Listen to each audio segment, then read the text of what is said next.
Hi all, I'm Dali Manoj, Mind Power Trainer and Student Coach. ഇന്ന് നമ്മളുടെ 189 days ചലഞ്ചസിൻ്റെ 15th day ആണല്ലേ. Okay, അപ്പോൾ last time നമ്മൾ പറഞ്ഞത് ഗോൾ സെറ്റ് ചെയ്തതിന് ശേഷം ഉള്ള ഒരു ഗ്യാപ്പ് അല്ലേ, ആ ഗ്യാപ്പിൽ നമ്മൾ എന്തൊക്കെയാണ് ക്ലാരിറ്റി വരണം എന്നെല്ലാം പറഞ്ഞു. ഇനി ഈ ഗ്യാപ്പ് നമ്മൾ എങ്ങനെയൊക്കെയാണ് ഫില്ല് ചെയ്യാമെന്നുള്ളതാണ് അല്ലേ. അതിൽ ഓരോരോ സ്റ്റെപ്സും പറഞ്ഞിട്ടുണ്ടായിരുന്നു. അതെല്ലാം കേട്ടതിന് ശേഷം വേണം, 14 എപ്പിസോഡും കണ്ടതിന് ശേഷം വേണം ഈ എപ്പിസോഡ് കാണാൻ വേണ്ടിയിട്ട്. ഓക്കെ, അപ്പം ഇവിടെ എത്ര സ്റ്റുഡൻസ് ആണ് ഇങ്ങനെ ചിന്തിച്ചിട്ടുള്ളത്? കുറച്ച് കോൺഫിഡൻസ് വന്നതിന് ശേഷം ഞാൻ തുടങ്ങാം, അല്ലെങ്കിൽ എല്ലാവരും ചെയ്യട്ടെ എന്നിട്ട് ഞാൻ ചെയ്യാം, അല്ലെങ്കിൽ എല്ലാം ഒന്ന് സെറ്റ് ആവട്ടെ എന്നിട്ട് ചെയ്യാം.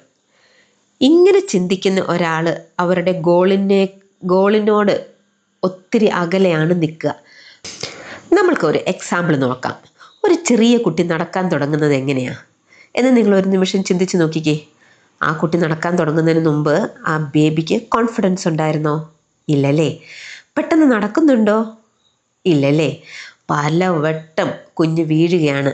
അപ്പോൾ ആ കുഞ്ഞ് വിചാരിക്കുന്നുണ്ടോ, വീണതുകൊണ്ട് ഇനി ഞാൻ എണീക്കുകയില്ല, ഞാൻ നടക്കുകയില്ല എന്ന് പറഞ്ഞ് അവിടെ തന്നെ കുത്തിയിരിക്കുവോ?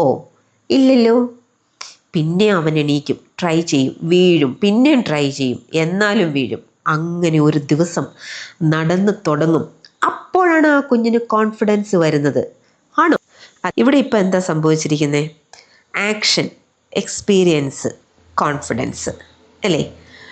അല്ലാതെ ആദ്യം കോൺഫിഡൻസ് ഉണ്ടായതിന് ശേഷമാണോ ആക്ഷൻ എടുത്തത് ഈ ബേബി അവിടെ അങ്ങനെയാണോ ചെയ്തേ? അല്ല. ഇനിയും നിങ്ങൾ എന്തിനു വേണ്ടിയാണ് കാത്തിരിക്കുന്നത്? മോട്ടിവേഷന് വേണ്ടിയോ, പെർമിഷന് വേണ്ടിയോ, അല്ലെങ്കിൽ ഒരു പെർഫെക്റ്റ് ടൈമിങ്ങിന് വേണ്ടിയോ? നിങ്ങളുടെ ഗോൾ സെറ്റ് ചെയ്ത് നിങ്ങൾ ഫസ്റ്റ് ഇതിൽ പറഞ്ഞില്ലേ, ഗോൾ സെറ്റ് ചെയ്ത് എഴുതി വെക്കാൻ ബുക്കിൽ. ആ ബുക്ക് എടുത്തൊന്ന് നോക്കിക്കേ. എല്ലാവരും ആ ബുക്ക് കീപ്പ് ചെയ്യുന്നില്ലേ? ഉണ്ടോ? മസ്റ്റായിട്ടും ബുക്ക് കീപ്പ് ചെയ്യണം. ഓരോ കാര്യങ്ങളും അന്നെന്നുള്ളത് നിങ്ങൾ എഴുതണം. എൻ്റെ ഗോളിന് വേണ്ടി 1 hour ഞാൻ ചിലവഴിക്കും, അതിനുള്ള ആക്ഷൻ ഞാൻ എടുക്കും, എല്ലാ സബ്ജക്റ്റും ഞാൻ റിസൈറ്റ് ചെയ്യും. തെറ്റ് പറ്റാം, നോ മാറ്റർ. റിപ്പീറ്റേഷനിലൂടെ നിങ്ങൾക്കും ഉന്നത വിജയം നേടാം. ഓക്കെ,